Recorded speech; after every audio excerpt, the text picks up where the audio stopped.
छोटी सी बस्ती में जहां हरियाली और सड़ापन था छाया रहता था, एक 18 साल की लड़की रहती थी जिसका नाम था मीरा। मीरा थी तो जवान, लेकिन उसकी आंखों में एक गहरी उदासी छुपी थी। उसकी मां गुजार चुकी थी जब वो छोटी थी और पिताजी का साथ भी एक हादसे ने छीन लिया था। मीरा अपने दादा दादी के साथ रहती थी जो उसकी दुनिया थे। उनकी छोटी सी दुकान से घर का खर्चा चलता था, लेकिन अब दादी की तबीयत खराब रहने लगी थी। मीरा पढ़ने में तेज थी।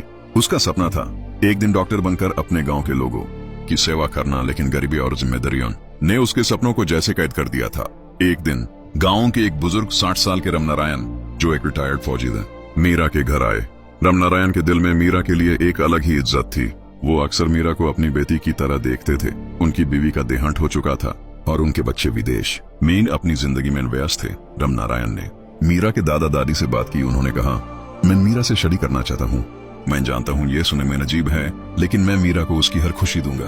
मीरा के दादा दादी के पास और कोई रास्ता नहीं था। मीरा को जब ये बात पता चली, उसका दिल टूट गया। वो रोती रही।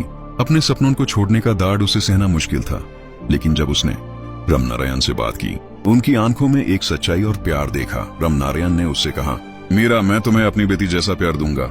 मीरा ने दिल पर पत्थर रखकर हाँ कर दी। शादी का दिन आया। गांव के लोगों के बीच चर्चा थी।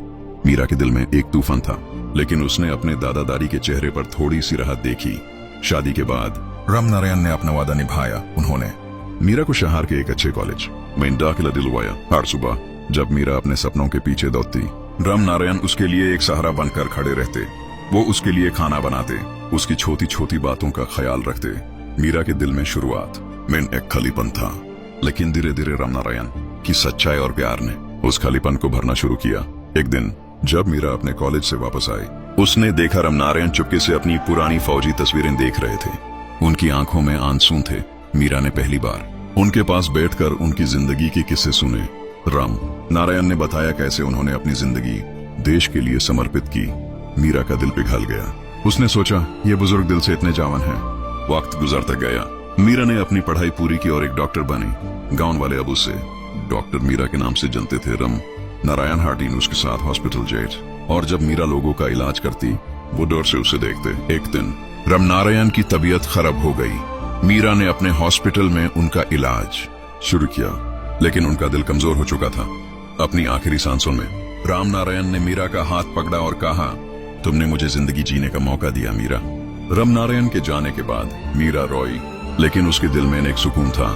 उसने अपने सपने पूरे किए, अपने गांव के लिए हॉस्पिटल बनाया। हर रोज रामनारायण को याद किया, जिन्होंने उसकी जिंदगी को नया मायने दिया। मीरा के लिए शादी एक बंधन नहीं,